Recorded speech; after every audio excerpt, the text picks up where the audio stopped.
पहला प्रश्न है, कैसे जाने कि मैं शरीर नहीं हूँ। और दूसरा प्रश्न है, मन, शरीर और आत्मा के बीच में क्या फर्क है। और तीसरा प्रश्न है, दुख, तनाव, बंधन से छुटकारा क्यों नहीं होता। मित्रों, 3 प्रश्न के आज चर्चा करेंगे। पहला प्रश्न है, कैसे जाने कि मैं शरीर नहीं। सच में ही आप जानना चाहते हो कि आप शरीर नहीं हो, तो आप देखो शरीरों को, अपने शरीर को भी देखो, आप दूसरे के शरीर को भी देखो, दूसरे के शरीर को आप देखो पहले। और ऐसे शरीरों को देखो जिसके कुछ अंग नहीं है, जैसे कोई अपांग है, जैसे किसी के आँख नहीं। आँख नहीं होकर भी उस आदमी के होने में कुछ फर्क पड़ता है कि नहीं पड़ता है। अगर आँख नहीं होने से उसके होने में भी फर्क पड़ता है, वो कुछ कम हो जाता है, तो ये बात क्लियर है कि आप शरीर हो। मगर आँख नहीं होने से उसके होने में कुछ भी फर्क नहीं पड़ता, वो जैसा है पहला ऐसा ही होता है। तो इसका अर्थ ये है कि आप आँख नहीं या आप शरीर नहीं। आप ऐसे आदमी को देखिए जिसके 2 हाथ नहीं। क्या 2 हाथ नहीं होने से उसके भीतर का जो होने का भाव है, जो उसका मैं है, वो मैं भी टूट गया, उसके भी हाथ कट गए, वो भी आधा अधूरा हो गया, तो आप शरीर हो। अगर हाथ कटने से भी भीतर मैं को कुछ होता नहीं, वो जैसा का तैसा रहता है, तो इसका अर्थ है कि आप शरीर नहीं। और ऐसे भी आदमी आपने देखे होंगे जिसके 2 हाथ भी नहीं होते, 2 पैर भी नहीं होते। ऐसे बहुत कलाकार भी होते हैं, कवि भी होते हैं जिनके हाथ और पैर दोनों नहीं होते। तो अगर आदमी शरीर होता तो ये तो आधा अधूरा ही इसका मैं होना चाहिए, मगर इसका मैं में कुछ भी फर्क पड़ता नहीं। ये अच्छा गीत लिख लेता है, अच्छा भाषण कर देता है, इसकी मनस्थिति अच्छी होती है, ये पागल नहीं होता है, स्वस्थ हो सकता है। शरीर के कोई अंग न होने से भी आदमी स्वस्थ रह सकता है, तो आदमी शरीर नहीं है, ये क्लियर बात है। 2 हाथ नहीं है, कट गया और बाद में उपचार करा लिया और वहाँ दर्द होना भी बंद हो गया, तो इससे उसके होने में कुछ भी बाधा नहीं पड़ेगा। उसका जो होना है वो स्वस्थ रह सकता है, उसकी चेतना पूर्ण रह सकती है। तो इसका अर्थ है कि हम शरीर नहीं। और अपने शरीर को भी आप देखें, आपका शरीर पहले बचपन में कितना छोटा था, है ना? तो बहुत ही छोटा था, 2 किलो 2.5 किलो का भी हो सकता है जब आप बचपन में थे, 4-5 किलो का भी हो सकता है, तो उसके बाद 8-10 किलो का हुआ होगा। तो ऐसे ही आपका शरीर बढ़ता गया। अगर हम शरीर होते तो हमारा मैं भी इसी तरह बढ़ता जाना चाहिए, उसका भी वजन बढ़ता जाना चाहिए, चेतना का भी वजन बढ़ता जाना चाहिए। और जब शरीर कट जाए या बुढ़ापे पे फिर शरीर का वजन घट जाए, फिर वो छोटा होने लगे, तो फिर उस मैं को भी छोटा होना चाहिए, मगर ऐसा होता है। तो बचपन में आपका शरीर कैसा था, युवा में कैसा था, वृद्ध में कैसा था, इससे कोई भी फर्क नहीं पड़ता आपके होने में। आपके भीतर जो चेतना है, जो आप बचपन थे वो ऐसी ही थी जैसी की तैसी, उसमें कुछ भी फर्क नहीं पड़ेगा। तो हम शरीर होते नहीं। और इसको गहरे से जानना चाहते हैं तो और गहरे प्रवेश करें, आप शरीर हो कि नहीं हो। जैसे आप रात नींद में सोते हैं, जब आप रात नींद में सोते हैं तो ये शरीर तो छूट जाता है आपसे, आप बेहोश हो जाते हैं, इस शरीर से आप बेहोश हो जाते हैं, एक तरह से आप मर जाते हैं। आपकी सांस ही चलती है, है ना। शरीर में क्रिया प्रतिक्रिया होगी, मगर आपकी चेतना इस शरीर में आधारित नहीं।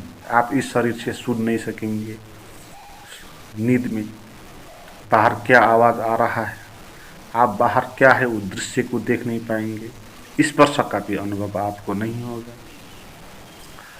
तो आप इस शरीर से एकदम से विलुप्त हो गए।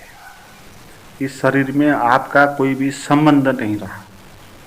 इस शरीर से संबंध तभी होता है हमारा जब हम इसके इंद्रियों के द्वारा देखते हैं, सुनते हैं, स्पर्श करते हैं, स्वाद का अनुभव लेते हैं, गंध का अनुभव लेते हैं, तब हम इस शरीर से संबंधित होते हैं। मगर स्वप्न में हम न नाक से गंध ले सकते हैं, न कान से सुन सकते हैं, तो इस शरीर से हमारा संबंध ही टूट गया। अगर हम शरीर होते तो फिर हमारी मृत्यु होनी चाहिए। जब हम स्वप्न में जाते हैं, नींद में जाते हैं, अगर हम शरीर होते तो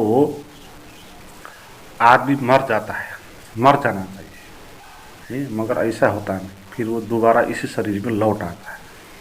तो कोई एक तत्व है जो शरीर से भिन्न है, जो शरीर के बाहर भी आ सकता है, शरीर से जुड़ भी सकता है, तो वो तत्व शरीर नहीं हो सकता। और गहरे आप जाएंगे जो सुषुप्ति अवस्था होती है, स्वप्न में भी हम किसी दुनिया में तो चले जाते हैं, स्वप्न की दुनिया में, मगर वो भी इसी शरीर के इंद्रियों के द्वारा अनुभव की गई दुनिया है, नहीं? तो इसीलिए शरीर से पूरे ही बाहर हम इसमें नहीं आए। मगर जो सुषुप्ति अवस्था है, जिसको कहते हैं, जहाँ आप स्वप्न भी कुछ नहीं देखते और आप जगे हुए भी नहीं हो, है ना। आप सोए हुए हो और स्वप्न आप नहीं देख रहे हो, आप एक गुप्त अंधकार में चले गए हो जहाँ आपको कुछ होश नहीं बचा। तो ये जो क्षण है, ये क्षण आपको स्पष्ट बता देता है कि आप शरीर नहीं है। इससे तो कोई भी संबंध नहीं बचा हमारा शरीर से।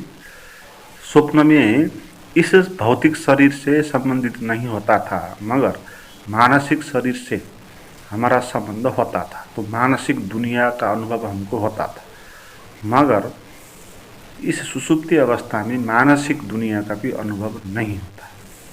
तो आप एकदम से कट जाते हो, ये दुनिया से ही आप कट जाते हो, हैं?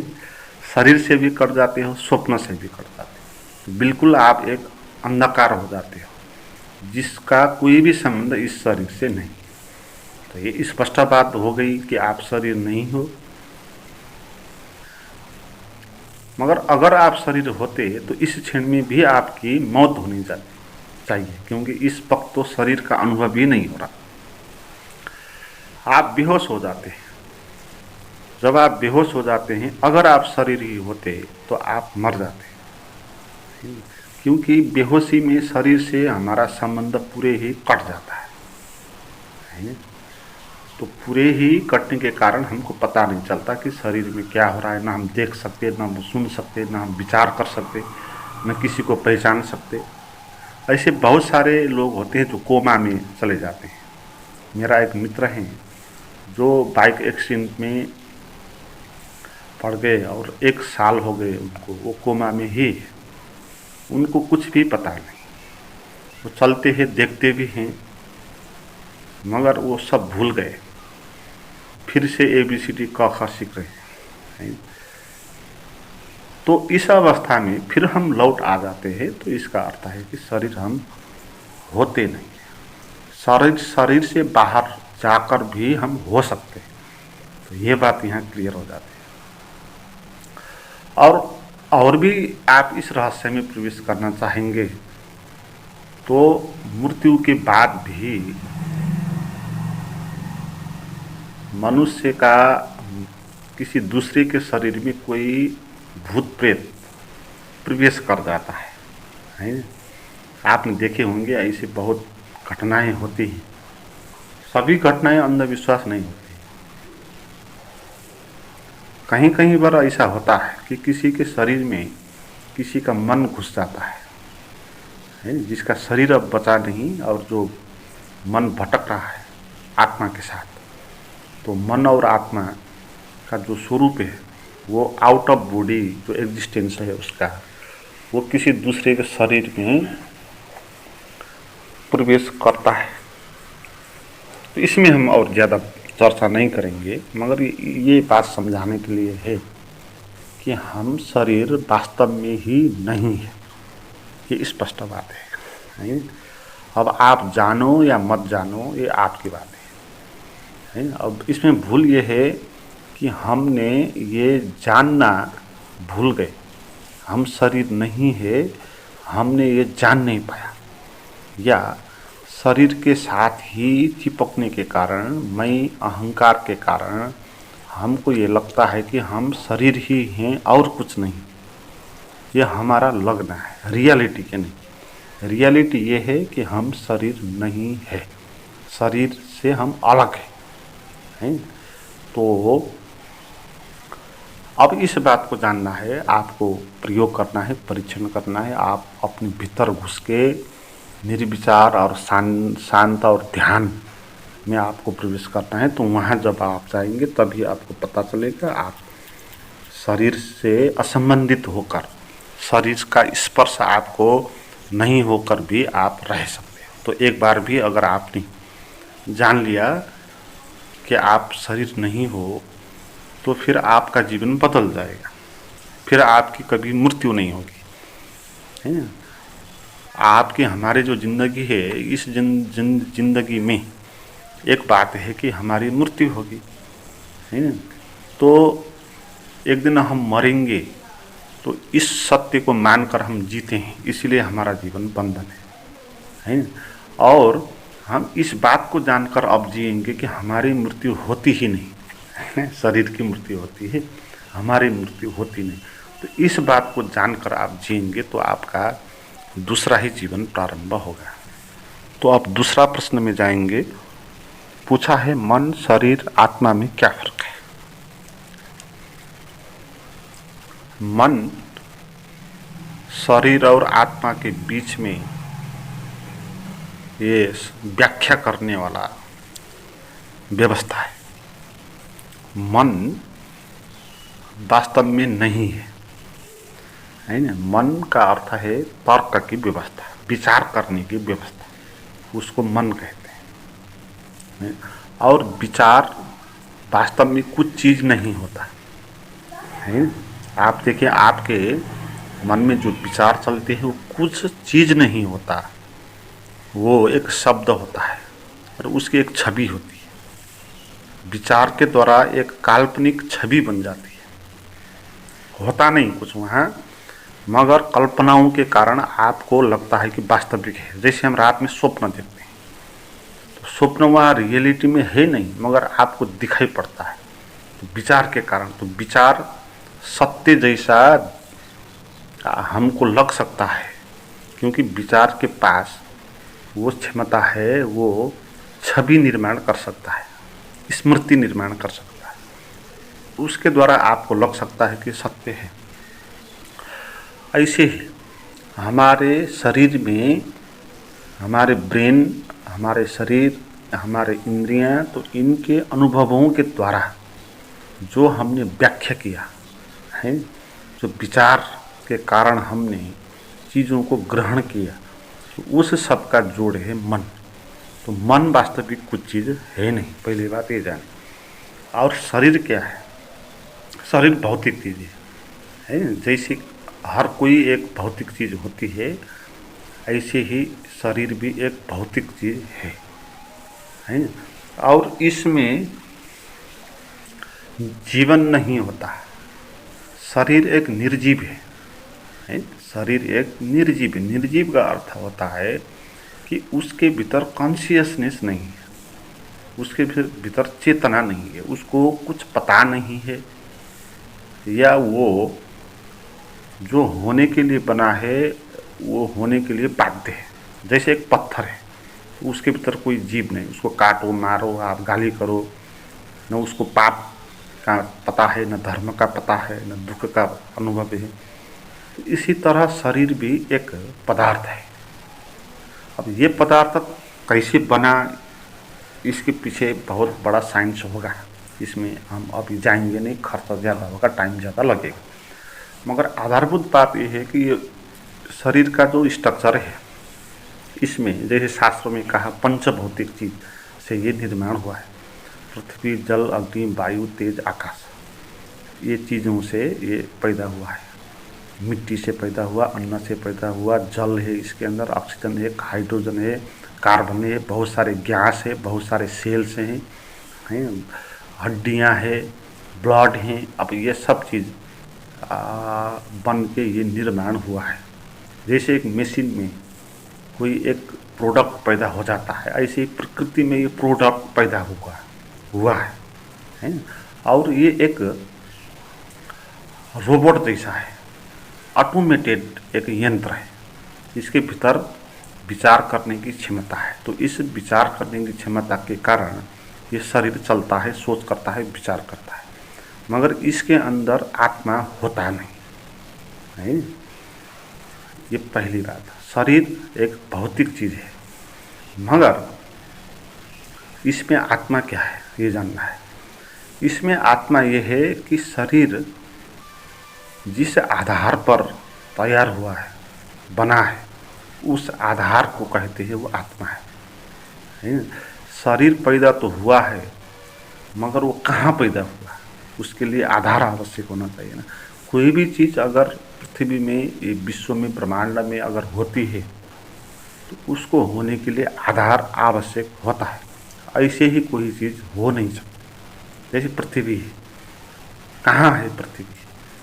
पृथ्वी है आकाश में, तो आकाश इसका आधार है। आकाश अगर नहीं होता तो पृथ्वी नहीं है। तो हर जगह आकाश होता है। तो ये शरीर जो हमारा पैदा हुआ, तो इसके आधार में भी आकाश है ना, उसी में ये पैदा होती है। हमारे भीतर शरीर से भिन्न आकाश जैसा एक शून्य का भाव है, विस्तार है ना। तो वो विस्तार जो है उसको कहते हैं वो आत्मा है ना। इसलिए आत्मा सभी तरह फैली हुई सभी चीज़ों के आधार है। तो इसलिए आत्मा अलग अलग नहीं होती। आपकी आत्मा अलग, मेरी आत्मा अलग, ऐसा होता नहीं। जैसे आपका आकाश अलग, मेरा आकाश अलग, ऐसा नहीं होता है। एक ही आकाश होता है। उसी आकाश में आप भी होते हैं, उसी आकाश में मैं भी होता। तो आत्मा भी ऐसा ही एक अंतर आकाश है। उसी में आप भी पैदा होते हो, मैं भी पैदा होता। तो आत्मा के लेवल में हम सब एक हैं, मगर शरीर के लेवल में हम अलग अलग हैं। और ये जो शरीर है ये भी अलग अलग तो है नहीं। इसके भी अंदर में आप प्रवेश करें तो ये भी अलग होता नहीं। जैसे ये ऑक्सीजन से ये चलता है, ऑक्सीजन इसका प्राण है, और ऑक्सीजन हवा में होता है, और हवा सभी जगह होता है। तो मेरा ऑक्सीजन अलग, आपका ऑक्सीजन भी नहीं होता। वो एक ही ऑक्सीजन है। वो आपको, आपके अंदर भी आपका शरीर को चलाता है, मेरे अंदर मेरा शरीर को भी चलाता है। इसलिए कोई भी चीज़ अलग तो यहाँ पर होती नहीं है, मगर ये शरीर अलग अलग दिखाई पड़ता है। और इसमें ये कि आत्मा केवल पदार्थ ही नहीं है। शरीर पदार्थ है, भौतिक है, मगर आत्मा भौतिक नहीं है, वो पदार्थ नहीं है। वो आत्मा कॉन्शियसनेस भी है। आत्मा होने का उसके पास बोध भी है। जैसे शरीर के पास बोध नहीं है कि वो है, मगर आत्मा के पास बोध है कि वो है। शरीर और आत्मा के बीच में ये फर्क है। जैसे एक जानवर का शरीर है, जानवर को पता नहीं होता, जानवर के शरीर को पता नहीं होता कि मैं जानवर हूँ, मैं इस कलर का हूँ, ऐसा हूँ, ये उसको पता नहीं होता, क्योंकि उसके पास लैंग्वेज नहीं होती। अगर उसके पास लैंग्वेज होती वो भी जान लेता। मगर आदमी के पास लैंग्वेज है, मगर लैंग्वेज होने को अर्थ ये नहीं है कि उसके पास कॉन्शियसनेस भी है। लैंग्वेज होने का अर्थ है उसके पास माइंड है, थॉट है। थॉट कॉन्शियस नहीं है। इसलिए थॉट को पता नहीं होता कि वो है।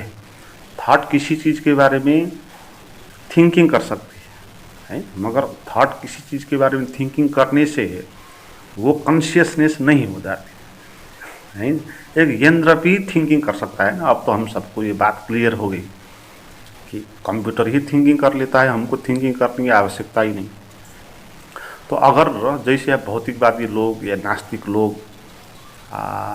कहते हैं कि आदमी एक तार्किक रैशनल प्राणी है, बौद्धिक प्राणी है, ऐसा कहते हैं, तो फिर यंत्र से आदमी बड़ा नहीं होता है, क्योंकि आदमी से ज़्यादा बुद्धिमान अब यंत्र हो गए। क्योंकि आदमी जो वर्षों समय लगाकर जो हिसाब करेगा, तो कोई भी एक मोबाइल कंप्यूटर 1 सेकंड में ही वो हिसाब कर देगा है। इसलिए आदमी से ज़्यादा बुद्धि, आदमी से ज़्यादा तर्क यंत्र के पास भी हो सकता है। और ये यंत्र ये भी बता देता है कि किसी बात को थिंकिंग करने से ही वो कॉन्शियसनेस नहीं हो जाती, वो होश नहीं हो जाती। इसी बात से हम उसको सजीव नहीं कह सकते, इसलिए यंत्र को हम सजीव नहीं कहेंगे। यंत्र जितना भी अच्छा थिंकिंग क्यों ना कर सके, हिसाब क्यों ना कर सके, है ना, हम उसको सजीव नहीं कह सकेंगे है। तो इसलिए थिंकिंग थॉट भी एक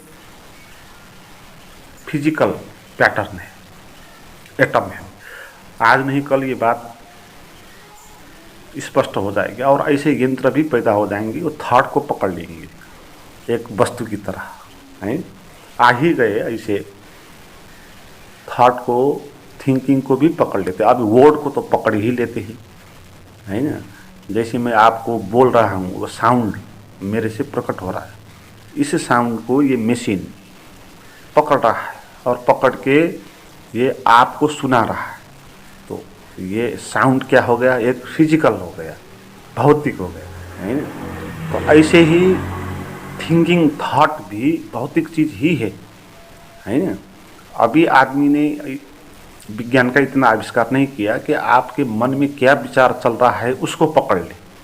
हाँ, इस पर भी बहुत काम तो हुआ है, बहुत लोगों ने एक्सपेरिमेंट भी किया है, मगर ये सार्वजनिक रूप से ये बात अभी बाज़ार में नहीं आई। ऐसा कोई डिवाइस, यंत्र, मोबाइल जैसा पैदा नहीं हुआ, मगर बाद में हो सकता है ऐसा एक मशीन जो आपके साथ ले जाए, वो बता देगा कि आपके मन में क्या क्या थॉट चल रहा है, वो उसको दिखा देगा वर्ड के रूप में, है ना। ये कोई बड़ी मुश्किल की बात नहीं होगी, मगर अभी हमारे पास इसकी शोध खोज के लिए मेथोडोलॉजी अभी आविष्कृत नहीं हो पाए, अब धीरे धीरे हो पाएगी, है ना। तो इसीलिए तर्क की व्यवस्था, थिंकिंग की व्यवस्था जो भी है वो शरीर के अंदर है, और इतने होने से ही शरीर आत्मा नहीं हो जाता, कॉन्शियस नहीं हो जाता। तो इसलिए शरीर के पास कॉन्शियसनेस होती नहीं, शरीर के पास जो होती है उसको अभी तक हमने मानते आए कि वही कॉन्शियसनेस है। जैसे पश्चिम के साइकोलॉजी, पश्चिम के मनोविज्ञान, अब मनोविज्ञान को तो ध्यान का कोई अनुभव नहीं है, मनोविज्ञान को तो पता नहीं कि आउट ऑफ बॉडी एक्सपीरियंस, तो इसीलिए वो इसको नहीं मानेंगे कि आत्मा होती है या भगवान होता है या साची होता है ना। और इस शरीर में सबसे श्रेष्ठ जो चीज़ है उसी को वो मानेंगे कि वही सत्य है। इसलिए साइकोलॉजी ये कहता है कॉन्शियस लेवल ऑफ माइंड, उसी को कहता है जिसको हम साक्षी कहते हैं धर्म में है। मगर धर्म का जो साक्षी है वो और जो साइकोलॉजी का कॉन्शियस लेवल ऑफ माइंड है वो एक ही नहीं है। साइकोलॉजी का कॉन्शियस लेवल ऑफ माइंड तो उसी मन के द्वारा चलते विचारों को ही दर्शाता है जो जागृत अवस्था में आपको अनुभव होता है ना। जागृत अवस्था में जो आपको दिखाई पड़ता है, जो आपको सुनाई पड़ता है, उसको आप समझ लेते हैं, और इसको साइकोलॉजी कहता है ये होश है ना। और ये बहुत छोटा होता है, इसलिए कहता है वो 10% ही होता है। तो साइकोलॉजी उसी को कहता है होश जो जागृत अवस्था में हम देखते हैं, सुनते हैं। मगर धर्म उस अवस्था को भी स्वप्न अवस्था ही कहेगा, या उस अवस्था को भी वो माइंड की अवस्था कहेगा। तो शरीर के पास जो ब्रेन है, जो थिंकिंग और थॉट का प्रोसेस है, वो भी शरीर ही है, वो भी अशरीर नहीं है, वो भी कॉन्शियसनेस नहीं है। मगर जो इसमें आत्मा है ना, आत्मा का जब आप अनुभव करेंगे, पहली बार आपको पता चलेगा कि मैं क्या हूँ। वहाँ पर आपको कॉन्शियसनेस का अनुभव होगा, वहाँ पर आपको साक्षी का अनुभव होगा। शरीर के यंत्रों के द्वारा जो भी अनुभव आपको हो सकता है वो ज़्यादा से ज़्यादा कॉन्शियसनेस का हो सकता है, चेतना का, जागृत अवस्था का हो सकता है। तो आत्मा का ये अर्थ होता है कि जो बोधमय भी है ना, जो है शून्य की तरह सभी तरह फैली हुई अनंत विराट, और जिसके साथ ये क्षमता भी है, उसको पता है कि वो है वो हैपन है।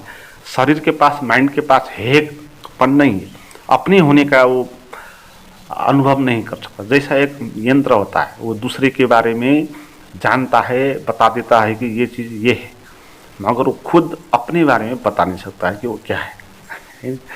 तो मगर आत्मा में ये स्वभाव होता है कि वो अपने बारे में पता होता है कि वो है, तो उसको होने का एहसास, उसको उपस्थिति का दर्शन हो जाता है, तो ये आत्मा होता है। मगर इसमें समस्या ये है कि हमने अपने को शरीर ही मानते आए हैं, तो हमने कभी आत्मा का अनुभव किया नहीं, तो इसीलिए हमको आत्मा क्या है ये बात हम जानते नहीं। और जो लोग प्रवचनों में बताते हैं, जो शास्त्रों में लिखा हुआ होता है, वो भी एक आपका लॉजिक ही है ना। वो आप अगर जानते हैं आत्मा के बारे में कुछ पढ़ के, तो वो आत्मा नहीं है, वो तो आपका मन का ही हिस्सा है ना। मन ही व्याख्या कर रहा है, मगर आत्मा मन से संबंध नहीं रखता। तो मन शरीर के द्वारा उत्पन्न शरीर की ही व्यवस्था है, जो आपको भ्रम में डालता है। मन आपको भ्रम में डालता है। मन आपको, आप आत्मा होकर भी आपको वहाँ से भुला देता है और आपको कह देता है कि ये शरीर आप हो। तो मन बीच में इल्यूजन खड़ा कर देता है, क्योंकि मैंने कहा मन के पास जो क्षमता है ना, हमको भी लगता है कि जैसे ये साइकोलॉजी में जैसे कॉन्शियसनेस कहते हैं ना, तो ऐसे ही भ्रम पड़ गया उसको कि यही सब कुछ है।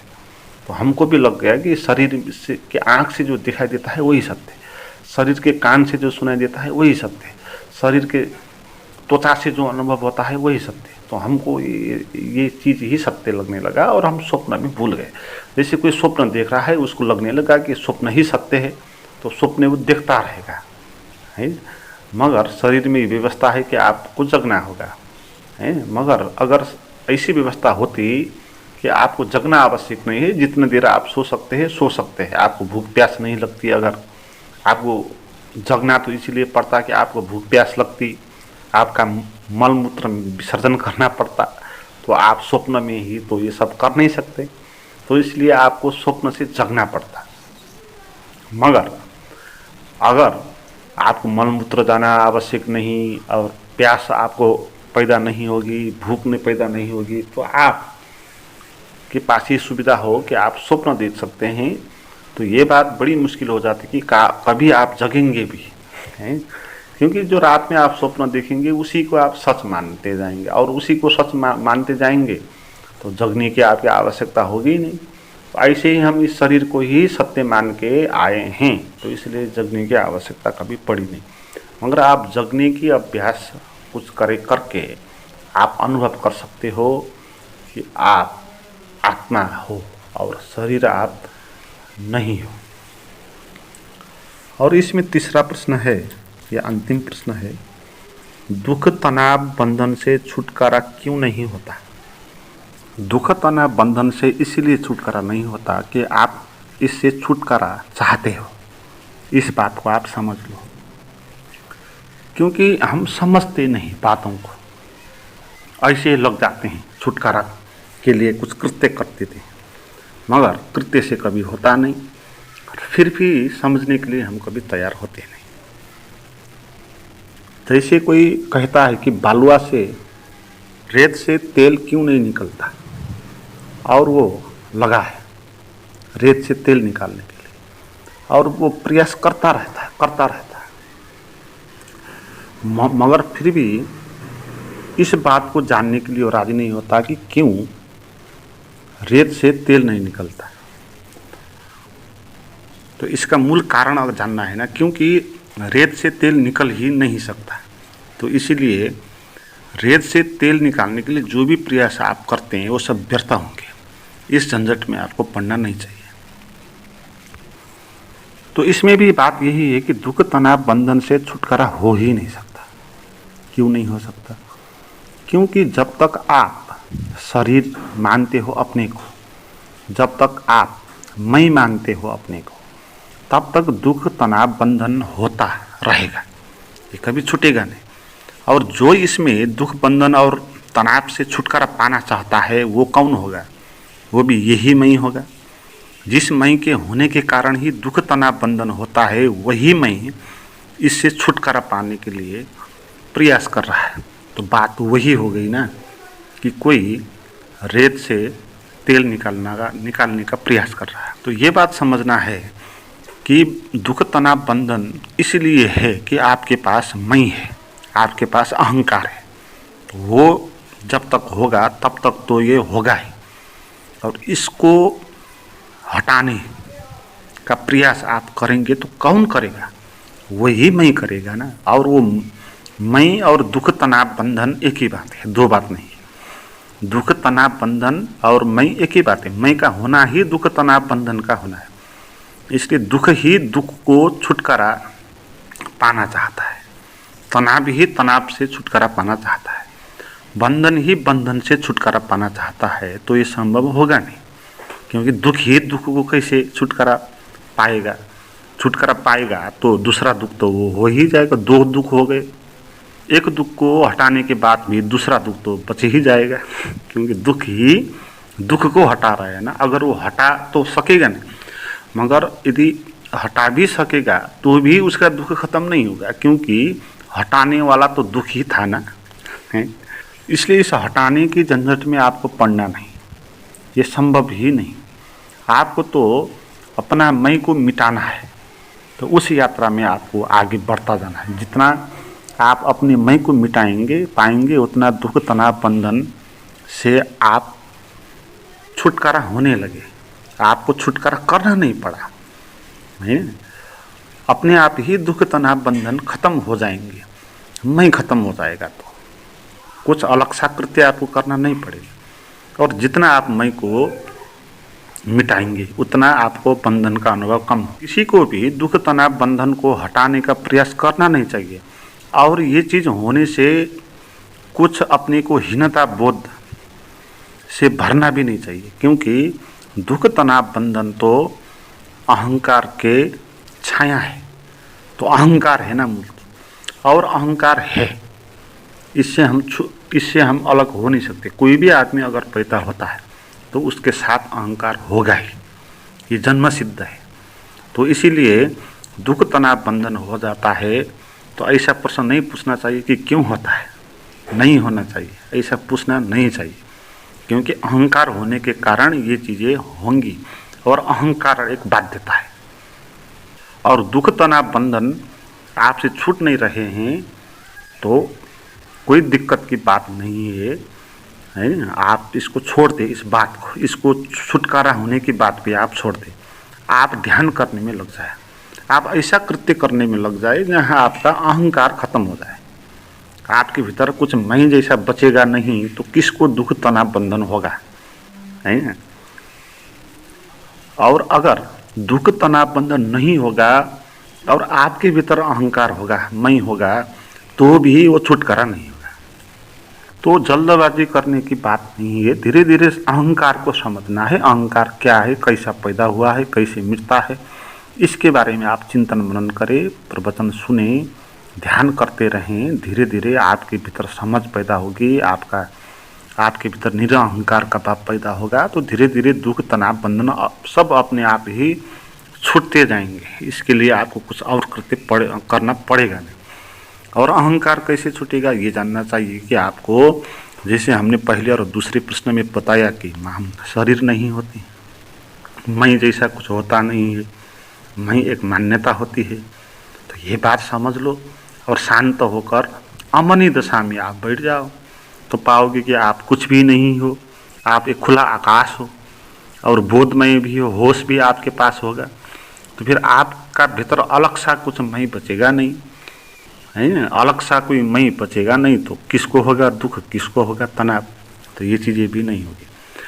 मित्रों, इस तरह आप ध्यान का अभ्यास करके अपने भीतर मैं को मिटाना चाहते हैं तो मेरे पास कुछ प्राइवेट गाइडेड मेडिटेशन है, उनको प्राप्त करने के लिए आप व्हाट्सएप पर बात करें। उसका नंबर और लिंक डिस्क्रिप्शन में है।